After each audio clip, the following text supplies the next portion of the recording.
Hello and welcome back to this video series on programming for problem solving using C language. After watching this video, you'll be able to specify what are the steps involved in running a C program, what are identifiers, and specify a few type declaration statements. Let us see what is the structure of a C program and then go into the other details. We have seen that a C program involves several groups of statements. One is a documentation section. This is a description of the program itself, and often compiler ignores. Why often? Compiler always ignores all these documentation and comments. Then you have a link section, a definition section, a global declaration section, and a main program followed by several sub-programs. Main is one keyword, one special meaning. Every program must have a main somewhere. Main followed by an opening brace and a closing brace in between statements.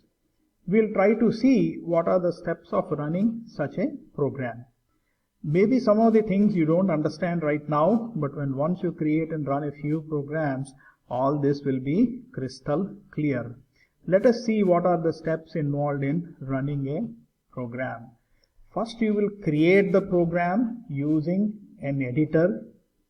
Typically, that is a file that is ending with .c extension. And then you will create an executable code. Because C is a compiler, you have a source code and an executable code, and then you will execute the program. I have used an editor called Sublime. You may use something else. I named the program as myfirstprogram.c. To convert the source code which is there in myfirstprogram.c into an object code, I used a command. GCC is the name of the compiler. myfirstprogram.c is the source code. myfirstprogram is the object code. We will try to see what are these steps by opening an editor window and then a command window and show you what's going on inside. Let us do that now. We'll consider an example problem, a very simple problem. Write a program to compute the area of a circle of 5 centimeters radius. This is a very simple problem, but this shows the steps involved. First, we'll pull up an editor window and show the program. Let me pull the editor window here. This is the editor window, and whatever is between the slash star here and star slash here is the documentation. This is a comment, and this portion is ignored by the compiler. Whether you write it or not, compiler really doesn't bother. It is for your clarity when you created the program, when you are running, and so on and so forth. This define statement gives the value of 3.1415920 to pi. Once you include this define statement, wherever the program sees pi, it will insert 3.1415992. So it is like a simple substitution. Instead of writing so many digits, you just write pi. And this void is a keyword. Okay. Main is the name of the function. You have opening brace and closing brace in this situation, but you may have command line arguments argc and argv in it. Then you have float is again a keyword which is used to indicate that these two variables, radius and circle underscore area, these two are single precision real variables. Okay, this radius is an identifier.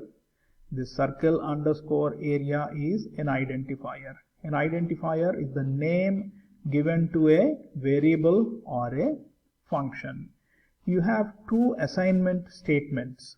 Okay, radius is equal to 5 and circle area is equal to an expression pi r square.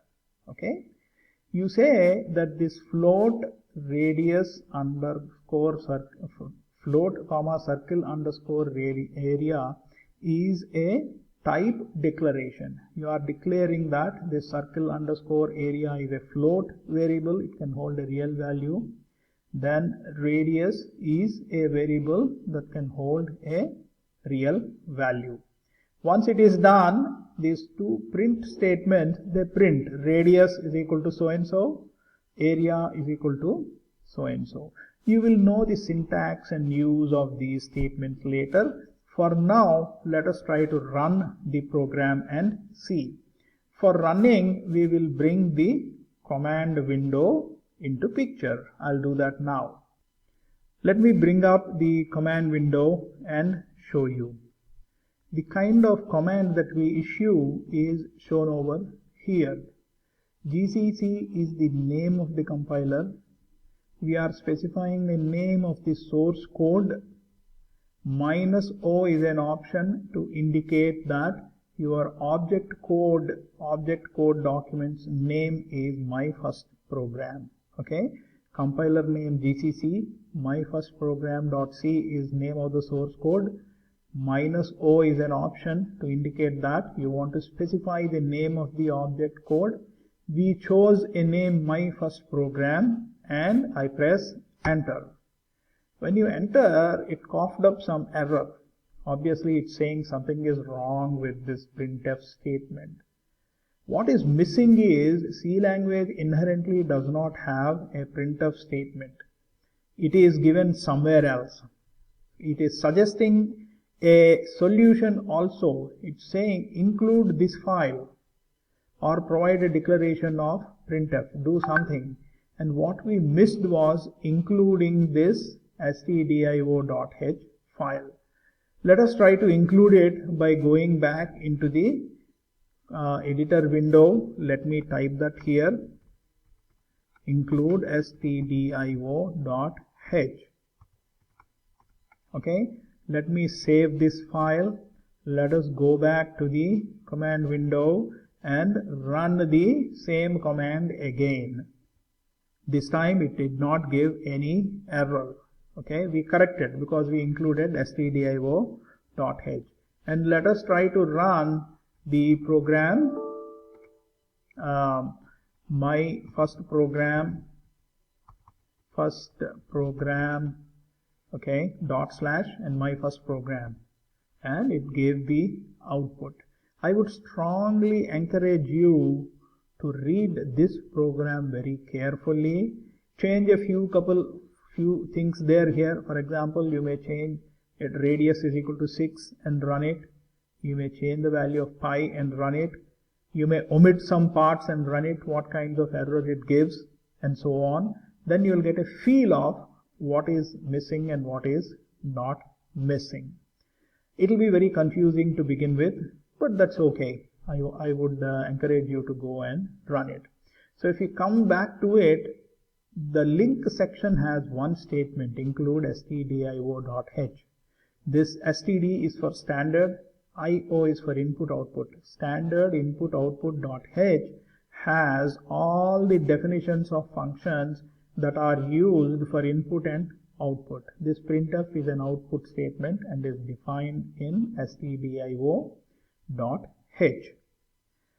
It may appear slightly confusing to you right now, but that's okay.